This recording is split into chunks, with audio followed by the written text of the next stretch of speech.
भारत का ऑपरेशन जियोलॉक सिर्फ एक सैन्य रणनीति नहीं बल्कि एक संदेश है। दुनिया के लिए, दुश्मनों के लिए और उन ताकतों के लिए जो भारत की बढ़ती शक्ति से घबराई हुई हैं।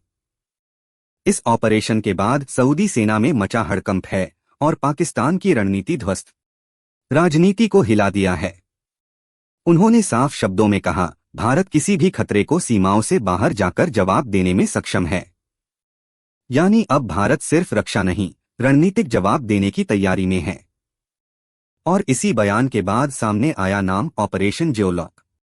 ये ऑपरेशन दरअसल भारत की उस नई सोच का प्रतीक है जिसमें युद्ध सिर्फ गोलियों से नहीं बल्कि जियोग्राफिक, डिजिटल और डिप्लोमेटिक फ्रंट पर लड़ा जाता है।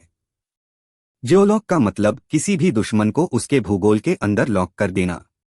चाहे वो पाकिस्तानी सीमा हो या सऊदी के सैन्य गठजोड़, भारत अब हर मोर्चे पर एक साथ सक्रिय है। पाकिस्तान की हालत पहले ही कमजोर है।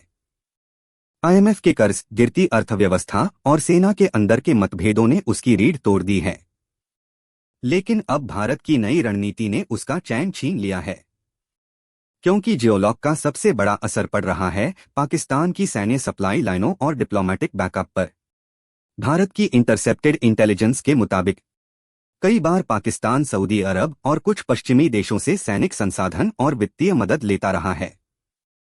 अब भारत का मकसद है इन चैनलों को लॉक करना, यानी पाकिस्तान को न सिर्फ सीमा पर बल्कि डिप्लोमेटिक नेटवर्क में भी घेरना। इसलिए इसे कहा गया जियोलॉक। लेकिन सबसे बड़ी हलचल मची है सऊदी अरब में। भारत और सऊदी दोनों के बीच लंबे समय से आर्थिक और ऊर्जा संबंध रहे हैं, लेकिन पाकिस्तान के साथ सऊदी की सैन्य साझेदारी हमेशा भारत के लिए सवाल रही है। अब जब भारतीय सेना प्रमुख ने खुलकर कहा कि जो भी देश आतंकवाद या उसके समर्थकों का साथ देगा, भारत उसके खिलाफ रणनीतिक कदम उठाने से नहीं हिचकेगा, तो सऊदी अरब के रक्षा गलियारों में खलबली मच गई। क्योंकि भारत अब केवल डिप्लोमेसी नहीं बल्कि स्मार्ट स्ट्रैटेजिक वॉरफेयर की ओर बढ़ चुका है, जहां डेटा, भूगोल और अर्थव्यवस्था तीनों हथियार बन चुके हैं। सऊदी अरब के लिए चुनौती यह है कि अगर वह पाकिस्तान के साथ खड़ा रहता है तो उसे भारत की बढ़ती टेक्नो डिफेंस और ट्रेड ताकत से दूरी बनानी पड़ सकती है। और यही वो दुविधा है जिसने सऊदी की रक्षा नीति को झकझोर दिया है। अब इस पूरे गेम पर नजर है अमेरिका, चीन और रूस की भी।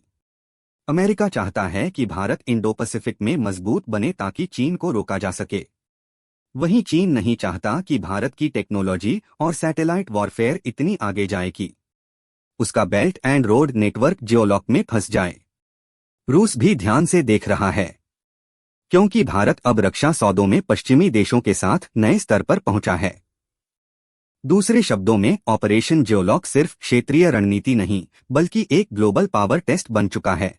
भारत की सेना अब सिर्फ सीमाओं पर नहीं बल्कि सैटेलाइट, साइबर और स्पेस कमांड के जरिए तीनों डायमेंशन में सक्रिय है।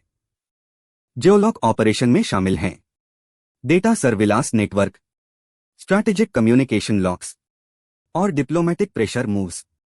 संदेश साफ है, भारत किसी भी देश को अपने खिलाफ षड्यंत्र रचने की इजाजत नहीं देगा, और अगर कोई ऐसा करता है तो भारत उसे भूगोल, अर्थशास्त्र और कूटनीति तीनों मोर्चों पर लॉक कर दे।